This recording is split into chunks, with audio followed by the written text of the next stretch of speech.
Hola, hola chamacos, ¿cómo están? Qué gusto, qué gusto verlos. Bueno, yo no los estoy viendo, ustedes me están viendo a mí, pero qué gusto que nos encontremos de nuevo en una de estas sesiones tan particulares y tan históricas a la vez, ¿no? Porque debemos de tener en cuenta que este proceso, este momento que estamos viviendo, no solamente en México, en el mundo, tiene una particularidad histórica que debemos de encontrar el aprendizaje que nos está ofreciendo, ¿sí? Sé que son tiempos difíciles, creo que a nuestra generación, a su generación y a la nuestra, a la que yo me considero, de la que yo me considero que soy parte, los que nacimos de 1980 para acá, creo que con excepción del brote de influenza H1N1 en 2009, no nos había tocado algo tan delicado como ello, ¿no? Hay muchas formas de reflexionar esto. Recuerdo mucho algo que leí en Twitter cuando estaba iniciando esta situación. Un señor español escribía: nuestra generación renegaba porque nos mandaban a la guerra.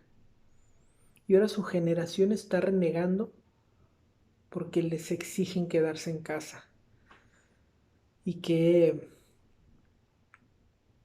qué aprendizaje debemos de tener nosotros de ello.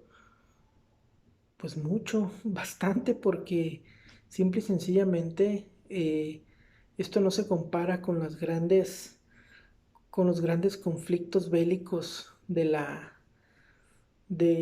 tiempos anteriores, y ello nos habla también de cómo nosotros nos estamos formando como personas para poder responder a estos retos, ¿sí? Y por ello quería comenzar con esto. También, también es importante que sigamos, quiero hacer hincapié en lo siguiente: es importante que sigamos las indicaciones que se nos dan. eh, Pareciera que muchas veces ello tiene como intención, pues, el fastidiarnos, simple y sencillamente, pero simple y sencillamente en esta ocasión se busca que nosotros tengamos las menos afectaciones posibles, viendo lo que ha ocurrido en lugares como Italia, España, eh, Asia, en Corea del Sur y en China particularmente, ¿no? En Estados Unidos, en Nueva York, que hay una tasa de contagio bastante grande. No quisiera pensar que así nos vamos a poner nosotros, pero vale la pena intentar una manera distinta de hacer las cosas, ¿sí? Para esta sesión, nosotros vamos a platicar sobre el sexenio de 1940-1946. Recordarán que hace unas semanas, antes de que brotara todo esto, nosotros platicamos del sexenio de Lázaro Cárdenas. En el sexenio de Lázaro Cárdenas hubo una transformación bastante importante en el sentido de la institucionalización de las empresas que ayudaron a que México pudiese obtener un protagonismo, no solamente en América Latina, sino en el mundo. Les platicaba también en ese día, esos días que hablamos de Lázaro Cárdenas, les platicaba que pues nosotros, los mexicanos, somos unos antes del sexenio de Lázaro Cárdenas y otros después del sexenio de Lázaro Cárdenas, porque sin duda nuestras condiciones económicas, políticas, culturales, educativas, ¿sí? Se transforman completamente. De ser ese país que andaba dando tumbos, buscando la manera de sobresalir económicamente, la expropiación petrolera, la nacionalización de algunas empresas, la nacionalización de los ferrocarriles, ayuda a que nuestro país adquiera un protagonismo a nivel América Latina y a nivel mundial. ¿Sí? ¿Vamos bien? Perfecto. Este era el resumen con el que quería comenzar para poder abordar ya la década de 1940, que es en donde nosotros nos vamos a situar para comenzar el segundo bloque. ¿Sí? Recordarán que nuestra asignatura se llama Institucionalización, Desarrollo Económico y Educación. Nosotros ya estuvimos discutiendo la institucionalización, ya estuvimos discutiendo algunas partes muy importantes de la educación y nos toca hablar a partir de esta sesión del desarrollo económico, ¿sí? Aunque la historia reciente no nos lo demuestre, nuestro país tuvo un importante desarrollo económico, sobre todo a partir de la década de 1940. De hecho, al periodo que va de 1940 a 1970, ¿sí? Es conocido, en la historiografía es conocido como los años felices, ¿sí? Es donde México da este brinco del contexto rural al contexto urbano, ¿sí? Es donde se hacen las películas de allá en el Rancho Grande, se hacen las películas con contextos rurales, pero que tienen cada vez más reminiscencias de lo urbano. No sé si ustedes conozcan, por ejemplo, la película de los Tres García, que no es precisamente de este sexenio de Manuel Ávila Camacho, pero que retrata muy bien esta parte que les quiero hacer hincapié, ¿no? Todo se desarrolla en un contexto rural, sin embargo, influye mucho lo que viene de las ciudades, ¿sí? Estos años felices en los que México pasa de este contexto rural a este contexto urbano, tienen su epílogo. Tienen un epílogo triste y un epílogo festivo, si le podríamos llamar así, ¿no? El epílogo triste, y es con el que nosotros vamos a cerrar el semestre, es sin duda la manifestación que tiene lugar el 2 de octubre de 1968 en la Plaza de las Tres Culturas y que es la culminación de un movimiento estudiantil que comienza a partir de la democratización de los estudiantes de la Universidad Nacional Autónoma de México. Y por lo tanto, perdón, y su posterior represión. Los epílogos festivos, si se le puede llamar así, es en ese mismo año. Los Juegos Olímpicos que se llevan a cabo en la Ciudad de México y el Mundial de Fútbol que se lleva a cabo como México como país sede en 1970. Esos dos eventos son los que se les conocen como los finales de los años felices o del también conocido como Milagro Mexicano. En sesiones posteriores vamos a ahondar un poquito en ello, ¿sale? Pero antes de que entremos a la cuestión nacional, como es una costumbre, me gustaría que hiciéramos una recapitulación de qué está pasando en el mundo, ¿no? ¿Qué está pasando en el mundo para que Manuel Ávila Camacho tenga una repercusión importante en nuestro país? Pues muy sencillito. Sin duda, el acontecimiento bélico más importante de la historia de la humanidad y por el que Isaiah Berlin haya dicho que el siglo XX era el siglo más violento de la humanidad, es la Segunda Guerra Mundial. La Segunda Guerra Mundial que le toca el inicio al general Lázaro Cárdenas en 1939 y que le toca la culminación a Manuel Ávila Camacho en agosto de 1945. Sin duda, la Segunda Guerra Mundial influye de manera muy particular en, en todos los continentes. Podríamos decir incluso que a nosotros los mexicanos, a algunos países latinoamericanos, nos convino, ¿sí? Se oye difícil de asimilar, pero nos convino que haya habido una guerra de esas dimensiones en aquellas partes del mundo. México también le sufrió, porque recordarán que en algunas sesiones uno de sus compañeros mencionaba que los buques mexicanos sufrieron ataques por parte de los submarinos alemanes y en efecto fueron seis los barcos petroleros que fueron hundidos por submarinos alemanes en las costas del Golfo de México, ¿sí? Ustedes saben que esa zona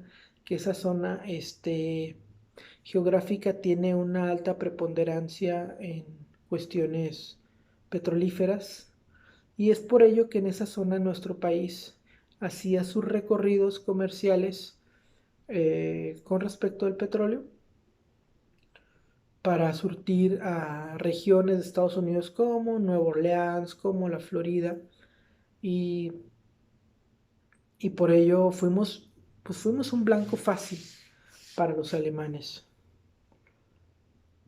Está la Segunda Guerra Mundial en tres frentes prácticamente, sí, en Europa Central, en Europa del Este con la fallida invasión a la Unión Soviética y la famosa Guerra del Pacífico, que me imagino que ustedes han visto la película de Pearl Harbor, donde se narra el inicio de este conflicto en esa parte del mundo y cómo los estadounidenses ingresan a a un conflicto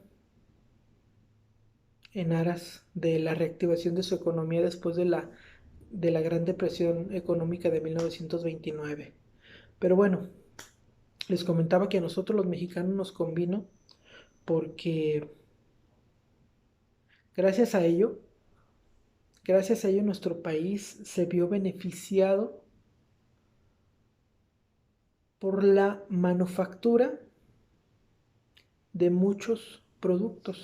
de muchos productos que se fabricaban en Estados Unidos y que por la guerra la industria se ve interrumpida y es necesario que esos productos se sigan fabricando en otras partes del mundo, ¿sí?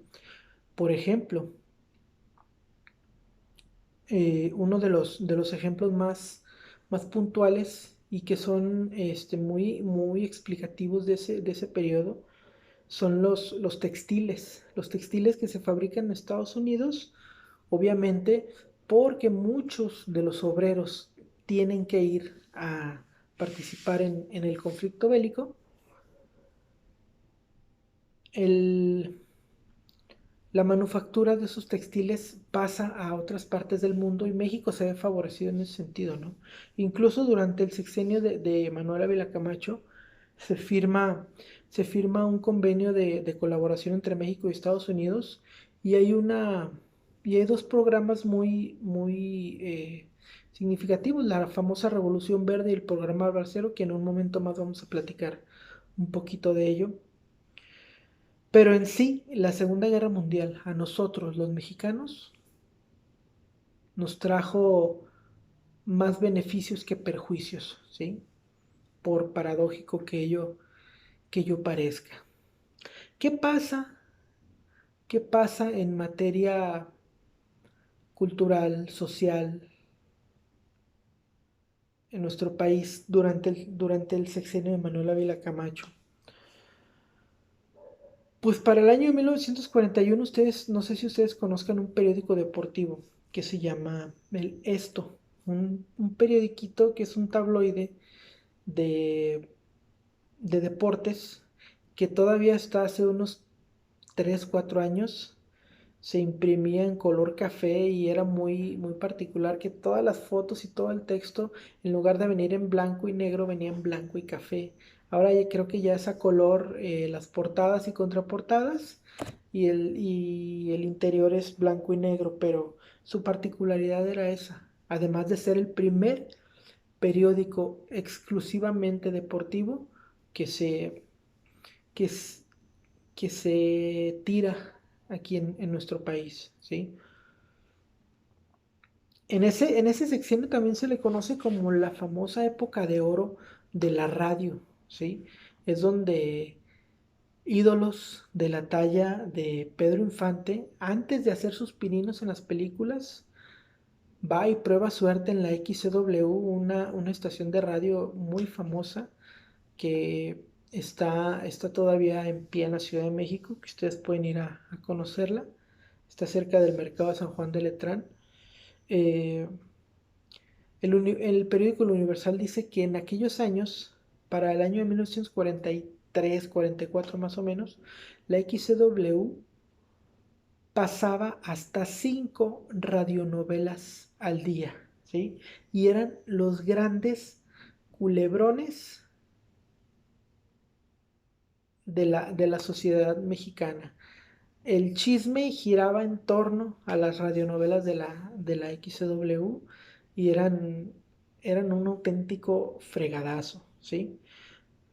Por aquellos años ya eran figuras consolidadas en el cine, personas como María Félix, Sara García, Joaquín Pardavé, Cantinflas, ¿sí? A finales del sexenio de Manuel Ávila Camacho empiezan a despuntar figuras de la talla de Jorge Negrete, Tintán y Pedro Infante. Imagínense nada más la importancia de la época en cuestión cultural, ¿no? En 1944, nuestro país gana su primer premio en el Festival de Cannes, en Francia, un festival de cine, el festival de cine más importante de la industria. Eh, gana, gana una palma de oro por la película María Candelaria del Indio Fernández, ¿sí? Y empieza, como les platicaba al inicio del video, empieza este traslado de temáticas rurales a temáticas urbanas. Ya se empiezan a plantear en la pantalla grande también la discusión de los grandes problemas sociales de la época, ¿sí? De manera muy velada la prostitución, de manera muy evidente las distinciones entre clases sociales, ¿sí? Las infidelidades, en fin, ese tipo de situaciones que van a reflejar las preocupaciones sociales de la época. Para el año 1946 también se descubre una de las zonas arqueológicas, quizá de las mejores conservadas que se han podido rescatar en nuestro país, Bonampak, en en la zona del sureste, eh, cuyos murales han sido reproducidos de manera muy,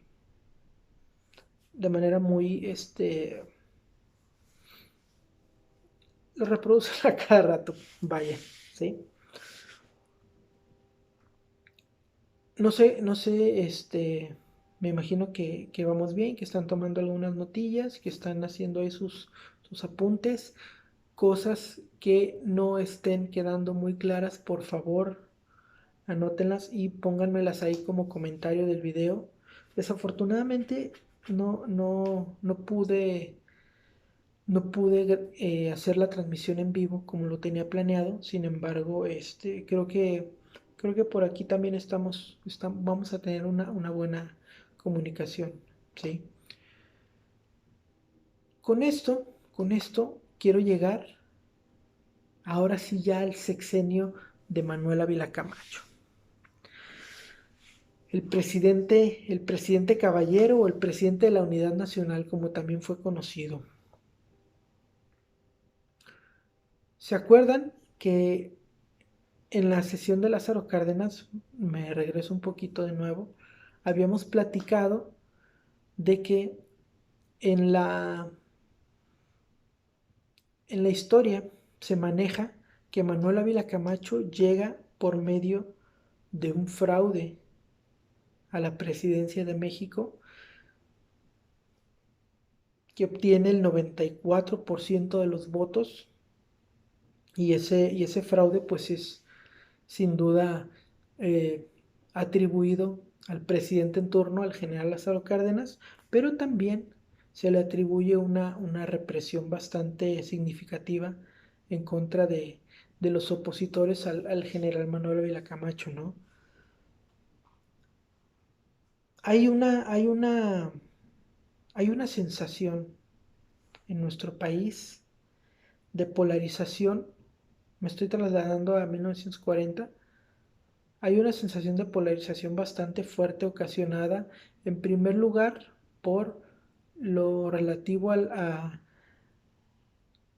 las polémicas decisiones que tuvo el general Lázaro Cárdenas en cuestión económica y en cuestión educativa, y la sociedad está completamente polarizada. Hay quienes lo idolatran y hay quienes lo aborrecen, lo aborrecen completamente, ¿sí? Y creo, me animaría a pensar que esta última parte de la población sobresalía en número por encima de los demás. Acuérdense que por aquellos años también les platicaba, que en la otra sesión les platicaba que por aquellos años se funda el Partido Acción Nacional, que funge como un ente de oposición a las políticas educativas del presidente Cárdenas bastante puntual y que no debemos de dejar pasar, ¿sí? Pues entonces Manuel Ávila Camacho llega a la presidencia el 1 de diciembre de 1940 y se va el 30 de noviembre de 1946. Como platicábamos hace rato, pues le toca toda la cuestión de la Segunda Guerra Mundial, ¿sí? Y le toca participar de manera muy estrecha en una colaboración con Estados Unidos, que ahorita ya vamos a platicar de eso, ¿sí? Les decía también, perdón, que bueno, ese periodo de presidencial de Manuel Ávila Camacho es el que comienza de manera ya muy particular esta parte del desarrollo económico que nosotros vemos en el título de nuestra asignatura. Este desarrollo económico que también no tenemos que dejarlo pasar. Este desarrollo económico que también está dado porque el general Lázaro Cárdenas sienta las bases con la expropiación de la industria petrolera y ello le dio la posibilidad de que comenzara a operar la empresa mexicana, la empresa estatal mexicana más exitosa de todos los tiempos, que es Petróleos Mexicanos. Como está la polarización social tan grande, el presidente Manuel Ávila Camacho, lo primerito que hace es llamar a la unidad nacional. De hecho, ese fue su lema de campaña, ¿no? La unidad nacional. Llama a la unidad nacional, llama a que se reencuentren el sector empresarial, a que se reencuentre el clero con la sociedad civil y que podamos llevar el crecimiento de México en paz. Esa es la principal premisa del presidente Manuel Ávila Camacho, que México crezca en paz. Con este discurso embona perfectamente con la cuestión de que está ocurriendo en Europa con la guerra y el pueblo mexicano se lo compra de inmediato, ¿sí? Y esta doctrina de unidad nacional también es debido a ella que la prensa le empieza a llamar el presidente caballero, pero el presidente caballero también le llamaron porque fue un férreo impulsor para eliminar los postulados de la educación socialista que había puesto en marcha el general Lázaro Cárdenas, pero que recordemos que había propuesto el secretario de Educación Narciso Basols, ¿sí? En este sexenio, chamacos, nos corresponde además tener una colaboración muy estrecha con los Estados Unidos, ¿sí? Esta colaboración parte de dos cosas. La primera, el intento de Estados Unidos de buscar la reconciliación con nuestro país por lo que había ocurrido con el presidente Cárdenas y la expropiación de la industria petrolera y la nacionalización de los ferrocarriles. Y además, porque pues, ustedes saben que pendejos no son, ¿verdad? Buscaban la manera de salirle a las broncas que tenían de manufactura por cuestiones de la Segunda Guerra Mundial. Así que pues lanzan un programa llamado La Política de la Buena Vecindad. Y esta, aunque parece título de canción de Chespirito, pues no tiene nada que ver con eso, al contrario, buscan una, una manera de lograr una cooperación más estrecha entre los dos países, ¿sí? Pero antes de ofrecernos eso, buscan la manera de sacar un provecho y dicen, ¿sabes qué? Mira, le dicen a Estados Unidos a México, yo te voy a perdonar lo de la expropiación petrolera y lo de la nacionalización de la industria ferroviaria si tú me pagas una indemnización de 40 millones de dólares. Pero ahí te va, yo te voy a prestar dinero también para que tú modernices tu ejército. Tú me debes 40 millones, yo te voy a prestar 18. ¿Cómo ves? El presidente Manuel Ávila Camacho lo que quería, como les comentaba hace un ratito, era crear las condiciones para que México creciera en paz. Aceptó. En el marco de esta situación se da esa colaboración entre México y Estados Unidos y comenzamos con las imposiciones de políticas interiores traídas desde el exterior. ¿A qué me refiero? Para que el ejército mexicano ande, se necesita una ley de servicio militar obligatorio. Es decir, que todos los mexicanos, hombres que cumplan 18 años, tienen la obligación de hacer el servicio militar.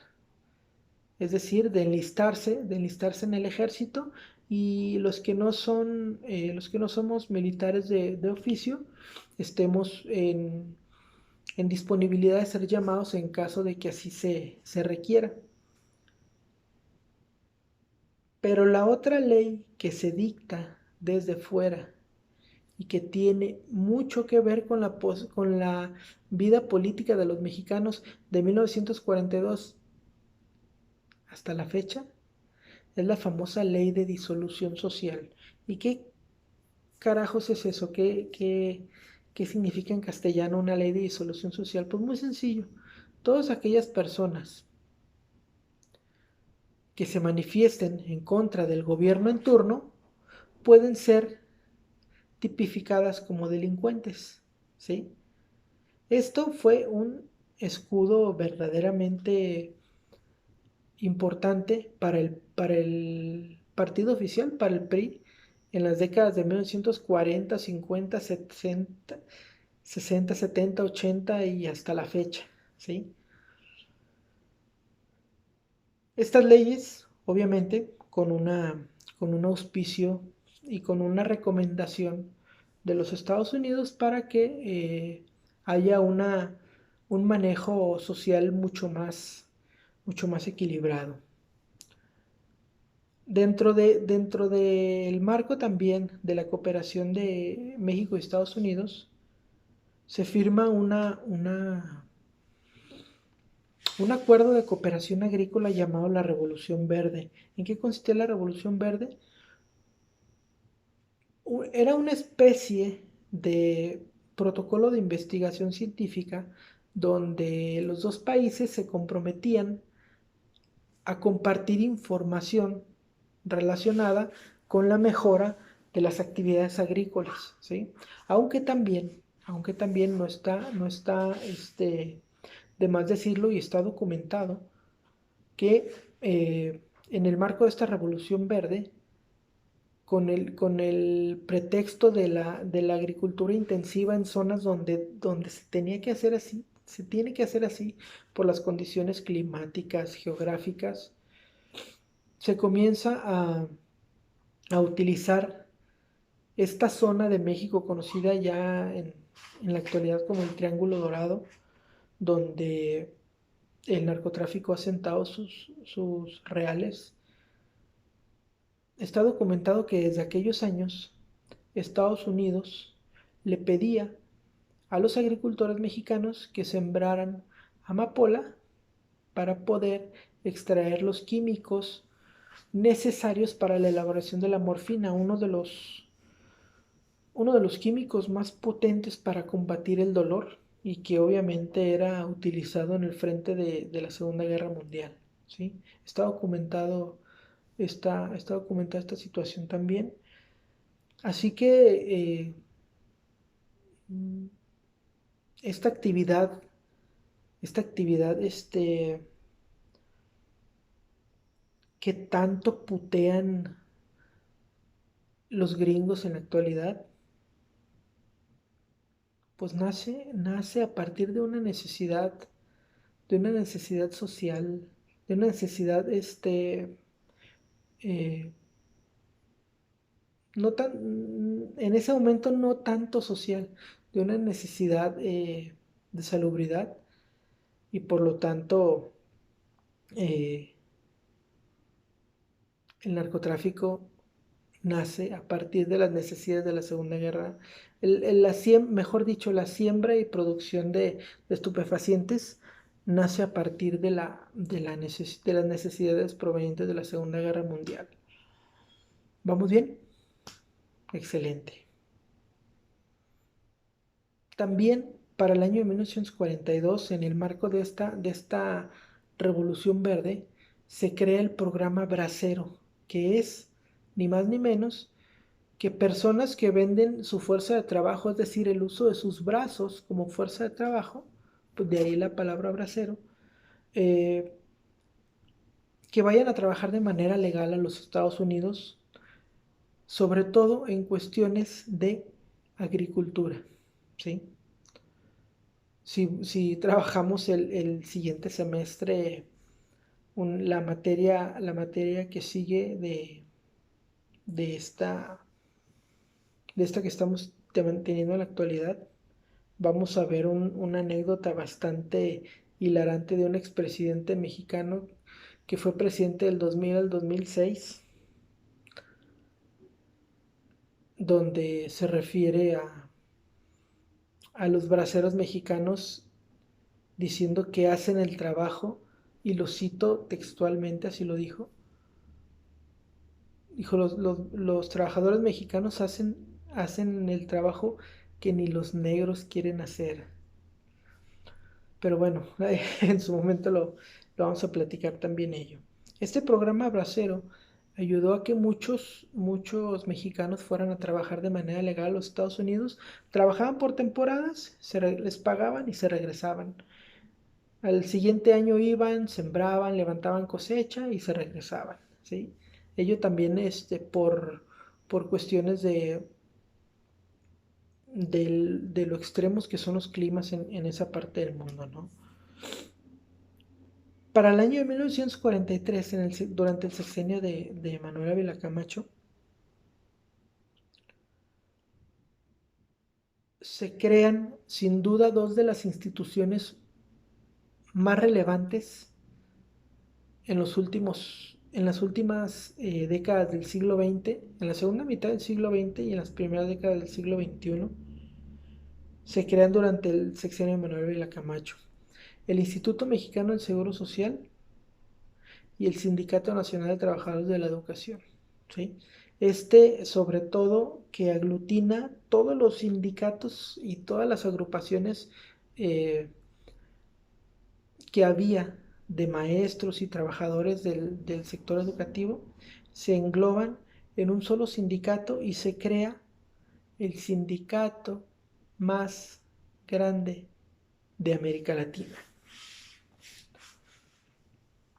En sus inicios, dicen los postulados, nos aseguramos de que nunca sirva como plataforma electoral, y todos sabemos que en la actualidad pues ello ya, ya no tiene ninguna, ya no está escondido el hecho de que el Sindicato Nacional de Trabajadores de la Educación posea incluso hasta un partido político, ¿no? Pero bueno, se me pasó platicarles cómo México entra a la Segunda Guerra Mundial. Entre mayo y septiembre de 1942 hay una serie de ataques a los barcos petroleros mexicanos, como les comentaba hace un ratito, que circulaban sobre todo en esta zona del Golfo de México. Alemania hunde el primero, que se llamaba Potrero del Llano. México exige una respuesta a Alemania por esta situación, y su respuesta fue que, tómala, otro, otro barco petrolero es hundido. En total se hundieron seis barcos. Hay fuentes que dicen que fueron siete. Eh, el séptimo, más allá de que lo hayan hundido los alemanes, eh, se considera que tuvo un choque, y por lo tanto ese fue el motivo de su hundimiento.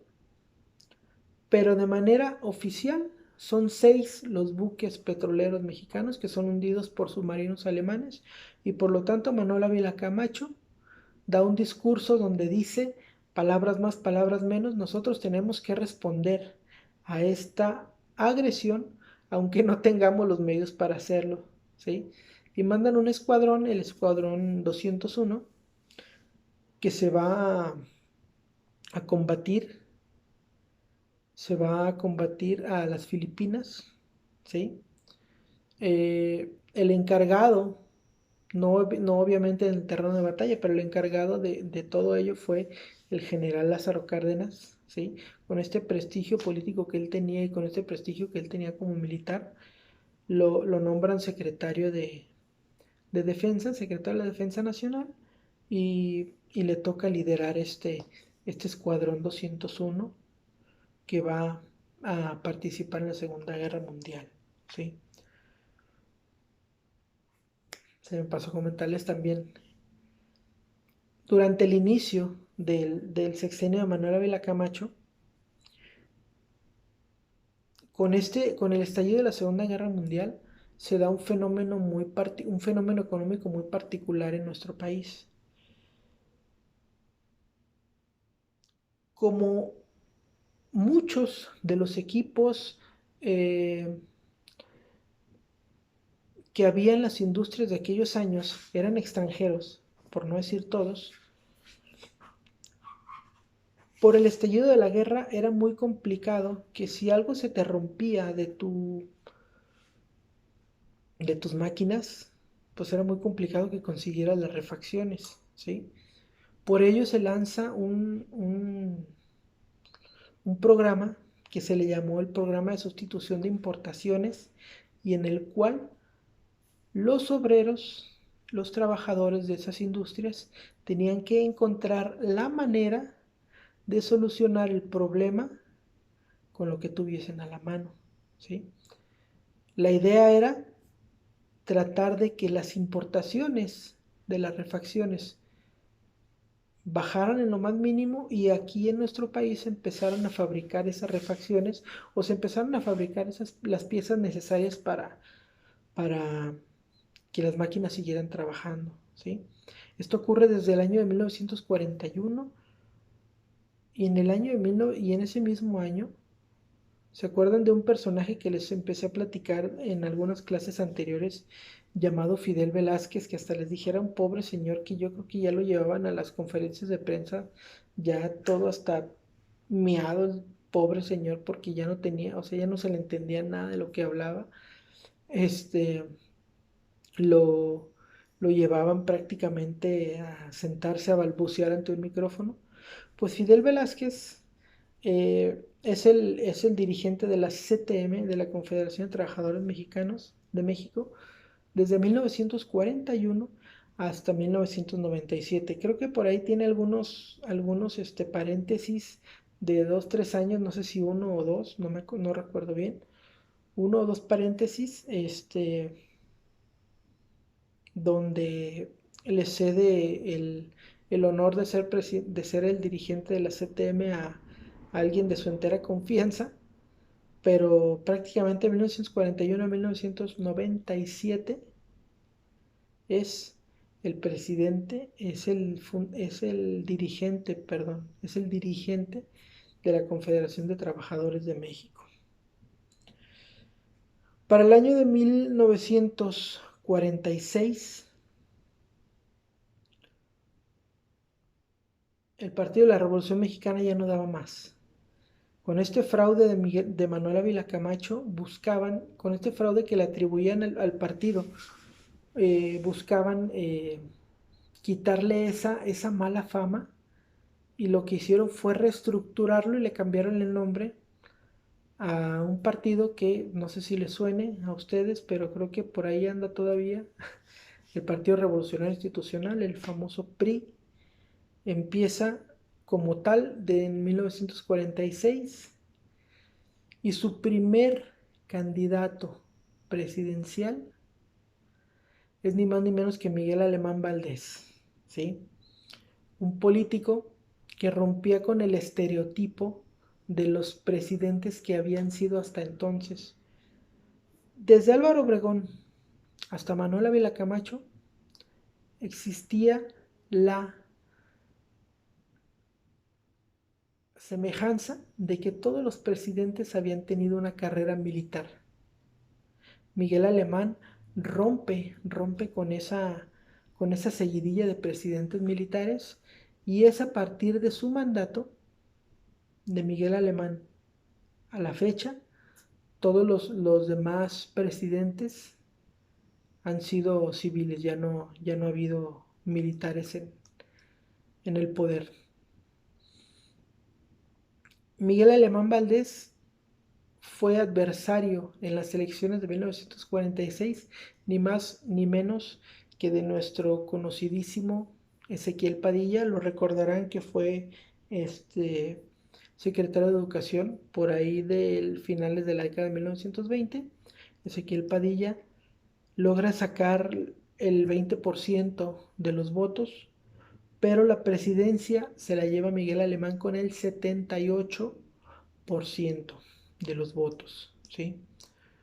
Como se pueden dar cuenta, el sexenio de Miguel Alemán, de Manuel Ávila Camacho, no solamente, no solamente logró esta unidad nacional, sino que a la vez también logró que la oposición política lograra hacerse de una posición en la opinión pública, ¿sí? El hecho de que Miguel Alemán haya sacado el 78% de los votos habla de que el partido oficial estaba en una severa crisis, ¿sí? Ustedes van a decir, ¿cómo una crisis saca arriba de 3/4 partes de la proporción del voto? Acuérdense que ellos estaban acostumbrados a arrasar con arriba del 95% de las votaciones. Así que esto fue un llamado de atención bastante fuerte para el partido oficial, ¿sí? No sé, chamacos, si hasta ahorita, ¿cómo vamos? ¿Vamos bien? ¿Vamos tranquilos? ¿Han anotado ahí algunas dudas? Voy a estar respondiendo los comentarios sobre sobre esta sesión del día de hoy. Les agradezco mucho el haber visto la clase por este medio.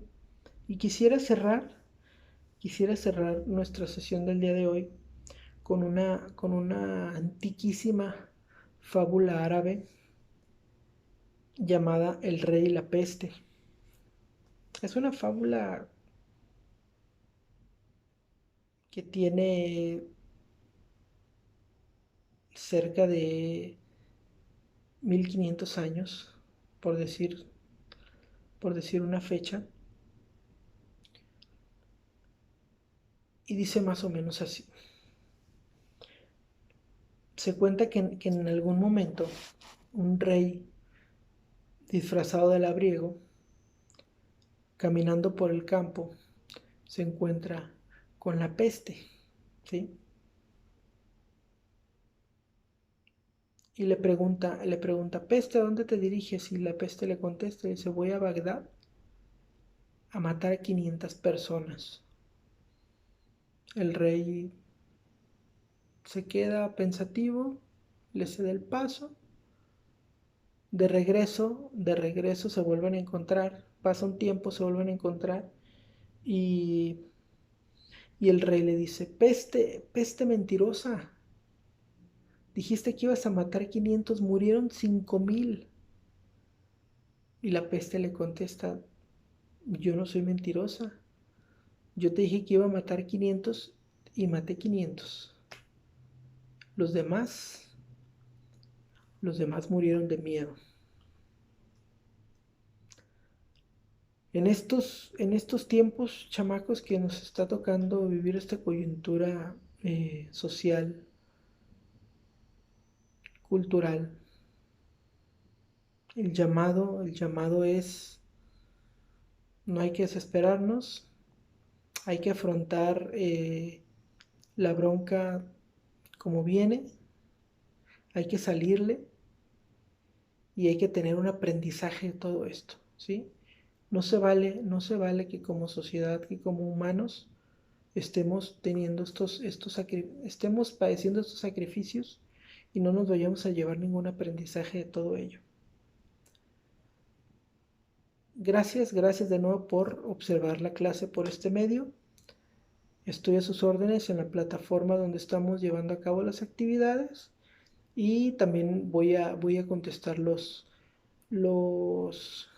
mensajes que vayan a poner en este video. Muchas gracias, seguimos en contacto y que tengan una excelente tarde.